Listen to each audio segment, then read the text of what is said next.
Oi, meu nome é Sakani. Prazer.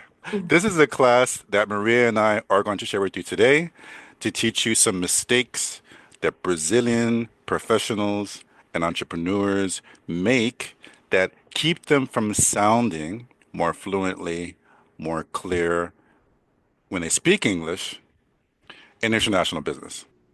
My name is Sakani DeAngelis. As I said, I help busy professionals and entrepreneurs speak English more fluently than their coworkers and their competition, even if they're shy, even if they're scared, and even if they have an accent.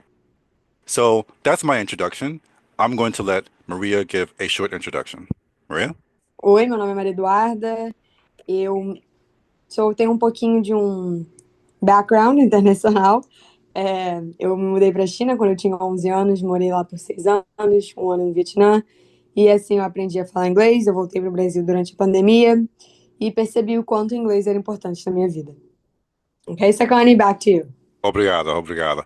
Okay, so normally I like to go first, but I thought it would be really cool if we started with Maria because she's from Brazil. She understands your problems better than me. So she's going to start with a few of the mistakes and then we'll continue and I'll mention also some mistakes and then we'll conclude for this class time. Maria, all yours. Ok. Então eu quero começar com um dos erros que eu acho que é o que eu mais vejo acontecendo, né? Que é quando a gente quer traduzir direto do português. Então, assim, por exemplo, em português a gente fala eu tenho 25 anos. A tradução direta seria I have 25 years. Mas a tradução correta é I am 25 years old. So, why does this matter? Like, direct translation leads to awkward phrases that confuse native speakers.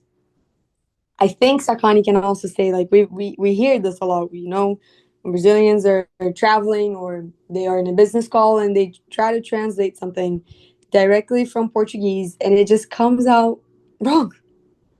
Então, depois desse primeiro erro, o segundo erro para mim é a gente usar actually no lugar de currently. Então, vamos lá. Actually, I work at Petrobras. Quando, na verdade, a gente tem que falar currently, I work at Petrobras. Por que acontece e por que isso é importante? Então, atualmente, em português, parece que seria actually em inglês. Mas, na verdade, atualmente significa currently. E você pode, né, you may accidentally say the wrong thing and you will confuse people. Terceiro erro. Então, vamos lá.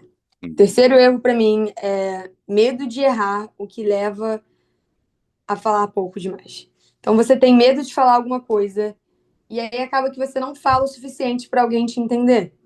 Então, né, staying silent in meetings because you're scared of errors. That's just something, it's never gonna lead to something good. However, learning a few strong phrases and using them with confidence, that's definitely something that's going to lead you to good things. So why does this matter?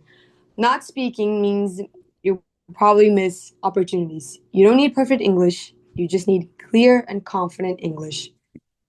Good, good. Do you mind giving a short recap of each one? Yeah. Okay, so primeiro erro. In Portuguese, right? Yes, please. Ok, so primeiro erro. Quando a gente quer traduzir direto do português. Não vamos fazer isso, né? Eu tenho 25 anos, não é I have 25 years, é I am 25 years old. Segundo erro, usar actually no lugar de currently. Não tem actually I work, né, em tal lugar. É currently, atualmente. Currently I work at tal lugar. E o último erro, número 3, é o medo da gente falar. Então a gente fala, a gente, né, tem medo de falar e a gente acaba falando pouco. E isso nunca é bom. Isso sempre pode, né, deixar as pessoas não entendendo, a gente não conseguindo passar o que a gente quer falar. E nunca é bom. Emphasize it again. You do not need perfect English. You need clear and confident English. Oh, wonderful. Thank you. Obrigado. Very good, very good. Okay, so De nada. good. So going on to the rest of the mistakes. One thing that I've noticed, and really quickly, I started working with a Chinese company back in 2016, and there was two large groups of people in the world that were on this platform, Brazilians and Russians, and I had a lot of Brazilian clients. And I've heard it so many times. This mistake, being a little too polite in English, saying things like, maybe you can send the report to me. I think it would be good if we have a meeting next week. And Mm, listen, don't get me wrong. I am the biggest person you will ever meet when it comes to being polite in English, but being too polite can communicate that you're not confident, that you're not serious, or more importantly, that you don't know how to do your job. So there's a way to communicate confidence and that you know how to do your job and still be polite by being a little bit more direct. Now, the opposite is being so direct that it sounds like rude. Do this now. For example, I was hiring for a marketing position, which thankfully I have this wonderful new teammate. But at the time, this guy, I sent this message to this guy, and I said, if you're interested, and all he replied to me in his message was no. He didn't say, and I was like, listen, I gave all my credentials. I said how much he would get paid. I mean, it was a beautiful message, and all he replied was no. just no. Very, Okay. very All straight to right. the So point. I replied back to him, well, in Portuguese. I replied back to him in Portuguese with translator as best as I could. Thank you for replying to me. I appreciate your time. If in the future you are interested, please contact me. I left the door open to him, but he just said no. It would have been better for him to say, something better. So anyway, why does this happen? It happens because, as I understand, people in Brazil, when they're speaking Portuguese, they speak politely. They want to keep harmony. I think you'll agree with this. And Yeah, yeah. and saying something in Brazil directly maybe can be understood as being rude, and that's not something. But if you want to use English in international business, especially with Americans and Germans and Brits and Australians and Austrians and Europeans, politeness is important, but directness is more important. So, how does this cause problems? How does this cause problems? It causes problems when you say, maybe you could try. The other person is thinking, man, this person is not that confident, right? It's better to say, can You we? should. Oh, sorry. Can we? Sorry, no, no, no, that's good. That's good. That's good. Can we? You know, or or if you're in a leadership position, hey, Sakani, you should have this done by 5 o'clock today, right? That would be understood. Another example could be if you say send this now, like the guy told me no, right? It sounds really bossy. And look, I'm a man of color. So if you talk to me like that, I'm gonna be like, yo, who are you? You're not my boss. You're not my dad, right? So you must balance the gentleness and the politeness and the wonderful softness you have in Brazil with the clear requests, the clear communication that is needed to take advantage of opportunities on the international stage. That's the mistake number one I have to share. You have any thoughts, Maria?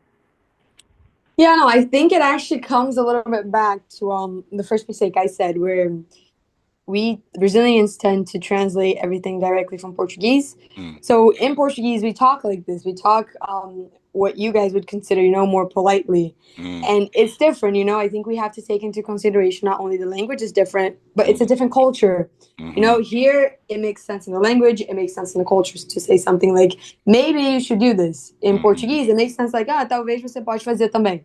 mm, But in English, it really just sounds like you don't have confidence. Like you're like, mm, okay, you know what? Maybe you can do this. And it's just, you don't have that confidence and you're showing that you don't have that confidence. So mm, mm, that's definitely a good one to point out. mm. And in addition to that, if you're working with American companies, especially the companies that have like either younger founders or career or CEOs or leaders, or even like myself, an older person, I'm from a military family. I'm on a mission, right? So don't maybe Hmm. me. Like, like for example, maybe you can do this. A better option would be here's a bad option. Maybe you can do this, A better option would be, Sakani, could you please do this by Friday? Yeah. Right? Another one. I think it's good to call the customer. A better option, Sakani, let's call him tomorrow so we can stay on schedule. Right? The option of like the guy, he told me no, right? He told me no. It would have been better for him to say, you know, thank you, Sakani, for the opportunity and the invitation.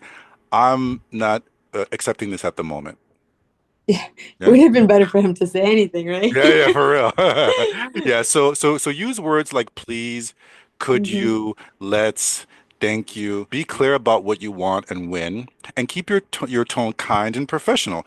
This is very important. You can't see me right now, but I'm 196 centimeters tall, and I'm not a small guy. So I have a normally I have a deep voice, but I've had to like always adjust my tone because physically I'm intimidating.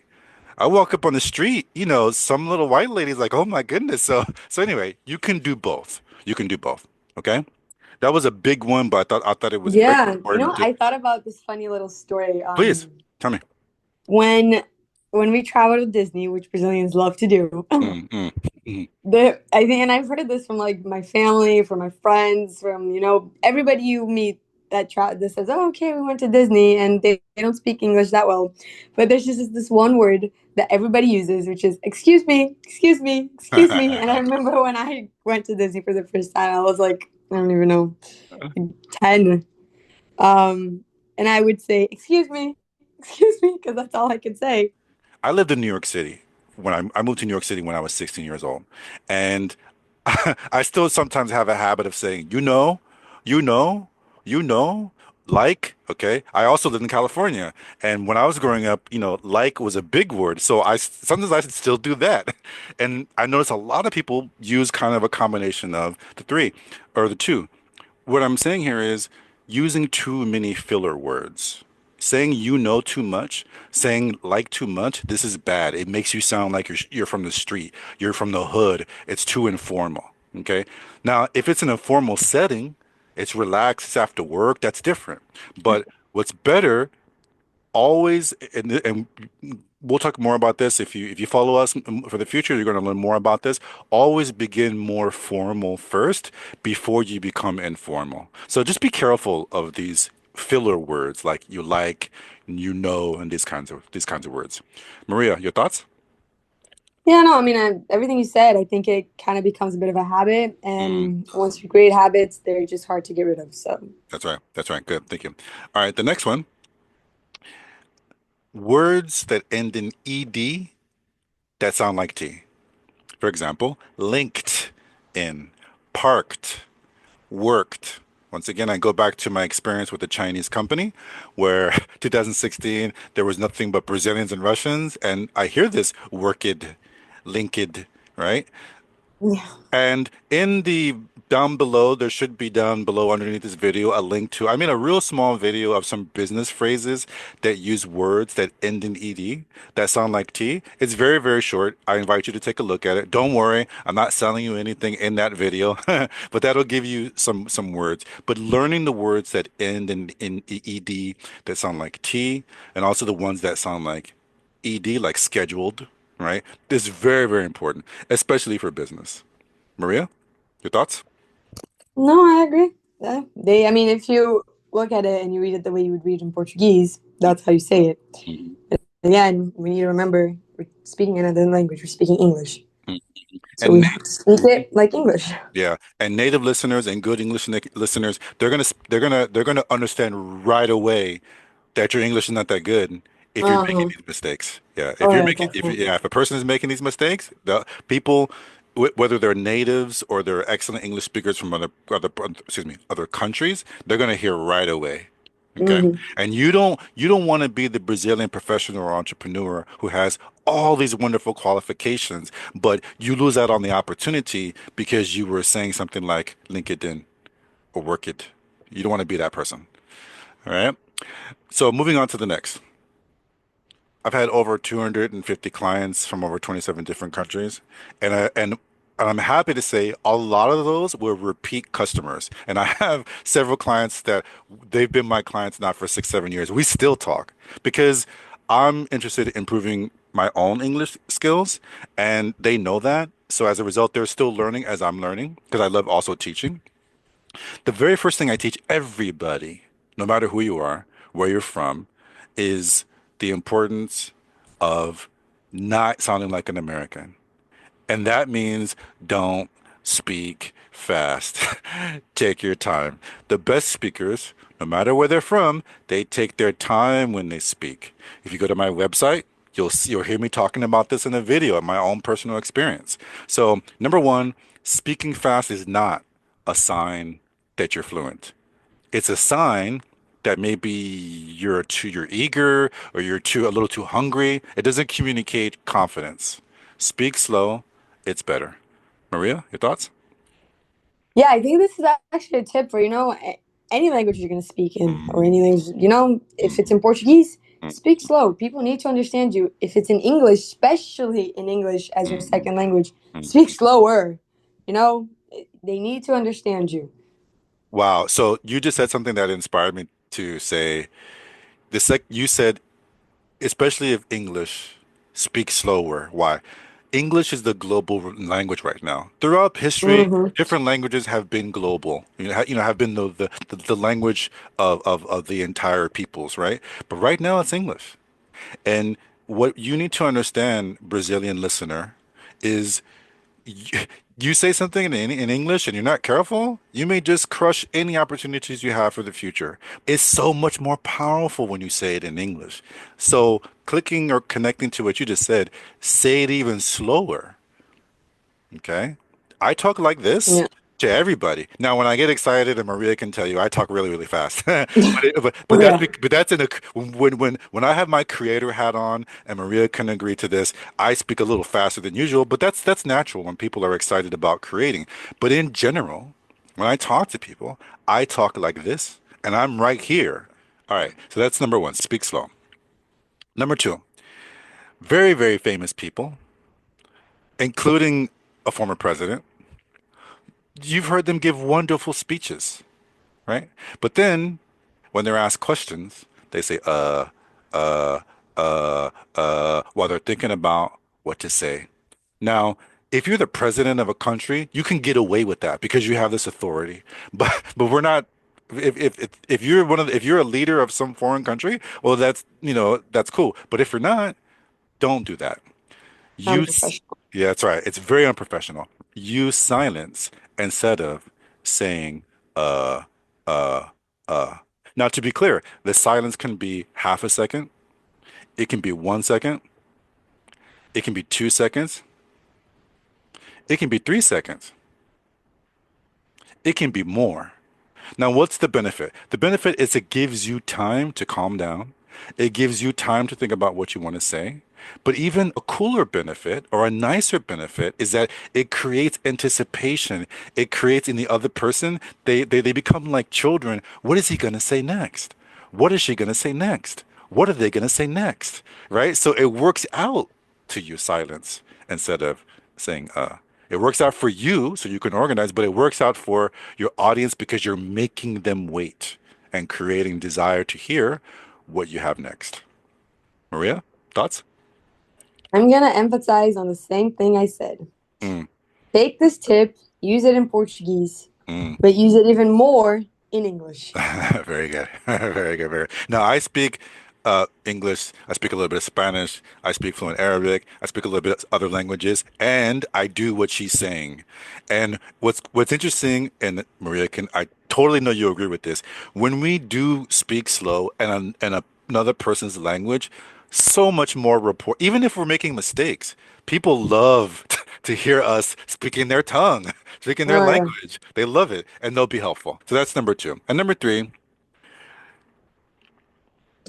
I lived in New York City, as I've mentioned, and I lived there in the early 90s. And I spent, because I'm a military child, I just didn't go to college. I spent time going through all the boroughs or all the parts of New York. So I spent time in Staten Island, in the Bronx, of course, in Manhattan, in Staten Island, and of course in Queens, because that's where my college was. I went to St. John's University in Queens, New York. And I would, my friends and I were from South America, different people.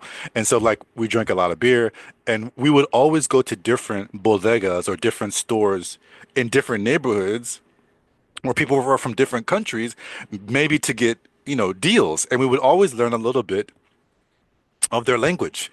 Where I'm going with this is just to say, sometimes we would be talking to people and then they would say, uh-huh, uh-huh, uh-huh, and they had no idea what we were saying in English, right? So Aham, aham.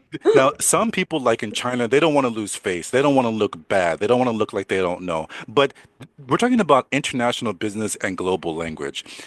If you don't know what's being said to you, don't say uh-huh. Do this instead. Here's a framework you can use right away.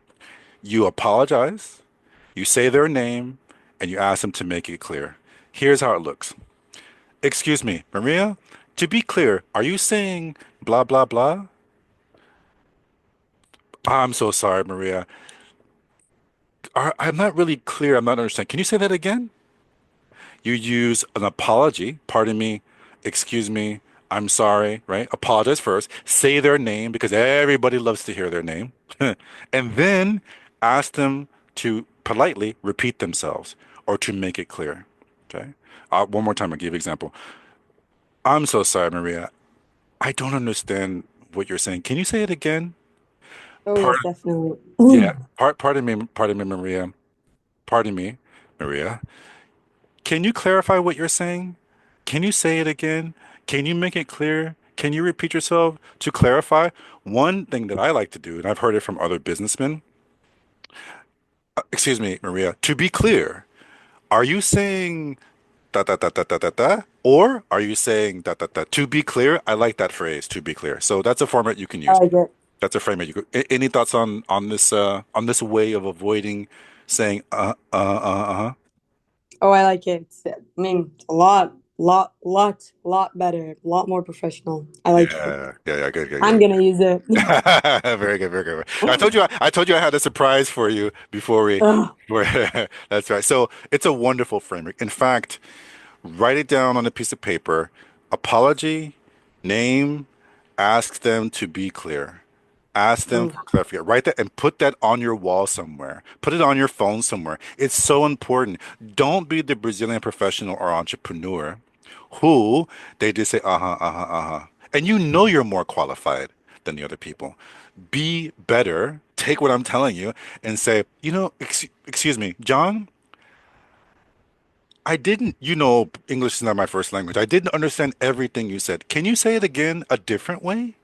And believe me, if you're talking to a CEO or somebody with power, they're going to respect the fact that you took the time to ask for clarification, for them to be clear. Yeah? Yeah. So those are the mistakes that we wanted to present to you today. Just to give you a recap, speak slow, use silence instead of saying and lastly, don't just say when you don't know. Use this framework. The framework is you apologize, you use their name, and you ask them to clarify. You ask them to be clear. You ask them to repeat themselves. And it's okay if you say, excuse me, John, English is not my first language. Can you say that a different way? By apologizing first, by saying their name second, you have the right to ask them to repeat themselves. It's so polite. It's good. I didn't make it up. I'm not going to take credit for it, but it works. It's so wonderful. Put that in your pocket. Use that as one of your main tools to improve your knowledge, and you will be amazed. You should be amazed at what happens in the future. Any last thoughts before we end our mistakes class, Maria? No, right on there with you. Okay. All right. So we have something we want to share with you. You may or may not be interested. It'll just take a few minutes every time. Maria will explain in Portuguese, and then I will explain in English. Maria? Então, vamos lá. Se você chegou até aqui, é porque você sabe que você precisa falar inglês melhor, não é? E a verdade é, o que te trava não é a falta de inteligência, nem a falta de conteúdo. É que ninguém nunca te mostrou uma forma leve prática e eficaz de treinar o inglês no seu dia a dia. Eu sei como você se sente. Eu me senti do mesmo jeito quando eu voltei para o Brasil depois de morar fora. Eu descobri que eu precisava melhorar minha fala em inglês se eu quisesse crescer na minha vida profissional. Então vamos lá. Se você é um profissional ou um empreendedor ocupado, entende inglês, mais ou menos, ou até bem, mas tem dificuldade para falar e se expressar, então a gente tem algo que quer compartilhar com você. E olha, talvez te interesse, talvez não, mas vai levar só mais uns minutinhos do seu tempo para a gente explicar. O Sakani criou algo para te ajudar a mudar a vida ainda este ano. Está no começo do ano, ótimo tempo para a gente começar. O programa Speak English with Clarity, Confidence and Impact Accelerator. São aulas em áudio em que você escuta como se fosse um podcast. Dá para ouvir no carro, na academia, lavando louça, onde for. Isso é a melhor coisa. É muito mais fácil do que você tentar maratonar série atrás de série com legendas ou seguir aqueles métodos duros e complicados. Aqui você ouve, aprende e começa a pensar em inglês de uma forma natural e sem estresse. E preste atenção. Os 100 primeiros compradores do Accelerator podem receber um bônus especial. Esse bônus tem algumas condições e o Sakani vai explicar melhor daqui a pouco. E não vai parar por aí.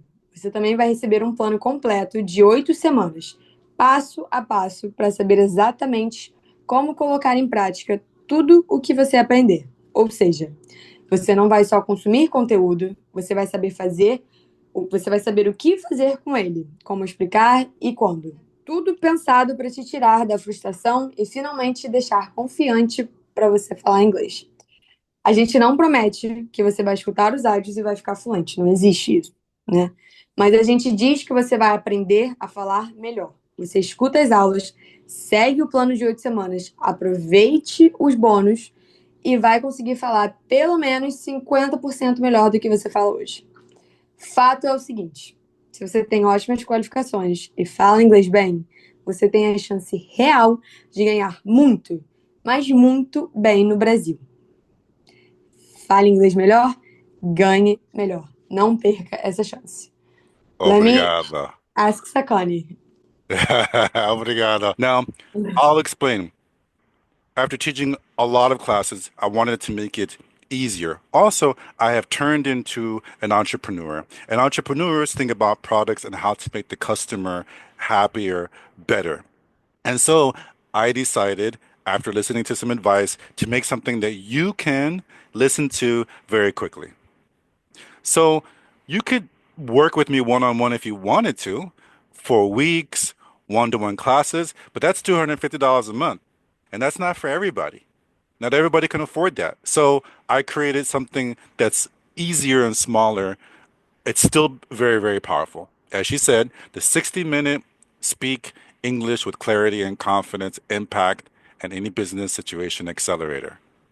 If you want to stand out at work, if you want to speak English more fluently than your coworkers and your competition, or even increase your chances of getting a raise, this audio course is for you. Now, it's an audio course, it's not video. Why? Because I want you to be able to be in your car, on a run, walking your dog at the dog park, you're at the gym working out, you're in traffic. I had a client from Hungary who bought this course and he bought it and then he couldn't find time to listen to it because he's busy, he has a new baby. And then he said, "Oh, I was stuck in traffic for an hour," and he listened to the course. So it's an audio course. Before you start this audio course, you hesitate before you speak English. You're searching for words that don't come to your brain fast enough. You're second guessing yourself. You're hesitating. And you're not sure if you sound right. After you listen to this course and you complete the 8-week plan and you take advantage of the bonuses that I'm going to explain to you, everything changes. You speak smoothly and clearly. Your ideas flow naturally. You sound confident.